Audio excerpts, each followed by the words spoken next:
আসসালামু আলাইকুম। আমি ডাক্তার মোহাম্মদ আশিকুর রহমান। আশাশুনি উপজেলা স্বাস্থ্য কমপ্লেক্সে কর্মরত আছি মেডিকেল অফিসার হিসেবে। তা আমাদের এখানে জনবলের ব্যাপক সংকট, ডাক্তার, নার্স থেকে শুরু করে অন্যান্য কর্মচারীদেরও। এখানে ডাক্তার থাকার কথা ১৩ জন মেডিকেল অফিসার, একজন গাইনি এবং মেডিসিন কনসালটেন্ট, অ্যানেস্থেসিয়া কনসালটেন্ট, একজন ইএইচওপিও। কিন্তু দুঃখের কথা এখানে আমাদের এখানে জনবল খুবই সংকট। মাত্র ৩ জন মেডিকেল অফিসার দিয়ে আমাদের ইনডোর, আউটডোর এবং ইমার্জেন্সির যে বিশাল চাপ সেগুলো আমাদের সামলাতে হচ্ছে। যেটা আমাদের জন্য কষ্টকর হয়ে যাচ্ছে। রোগীরা পর্যাপ্ত সেবা পাচ্ছে না। আগে এখানে আল্ট্রাসোনোগ্রাফি হতো, অন্যান্য পরীক্ষা-নিরীক্ষা হতো, এখনো হয়। কিন্তু আগের মতন আসলে আমরা যে আমাদেরও তো একটা আ মানে বিশ্রামের ব্যাপার-স্যাপার আছে আরকি। সেই দিয়ে আমরা কিন্তু দেখতে পারি না আরকি।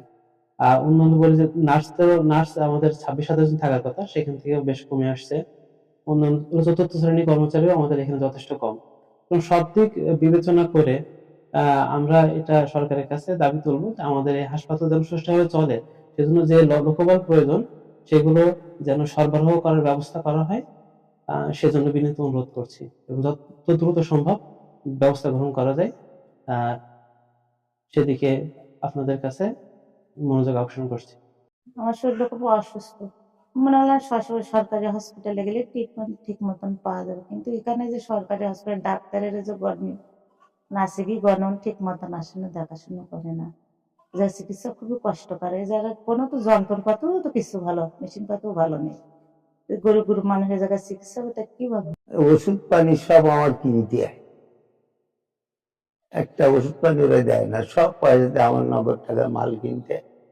আর ডাক্তার পানি খুবই কম, ভালো ট্রিটমেন্ট হচ্ছে না এখানে।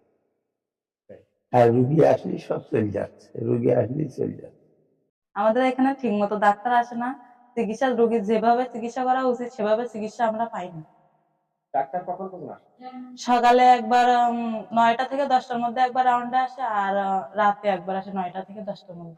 ডাক্তার দেখ ডাকিস না, এর মধ্যে তো আসেন। আর ওই সকালে এসে একটু চেক দিয়ে যায় আর আসেন আর নাতিরি ভবিষ্যতে ডাক্তার আসে না ঠিক মতো, খাওয়া দাওয়া ঠিক মতন তো হয় না, নার্সরা আসে তা আসে না, ডাক্তার আসলে কালকে আসে না খুঁজে বেড়াইতে। আমরা খুব অসহায়ের ভিতরে যা আছি, অনেক রুগী আছি কিন্তু ডাক্তার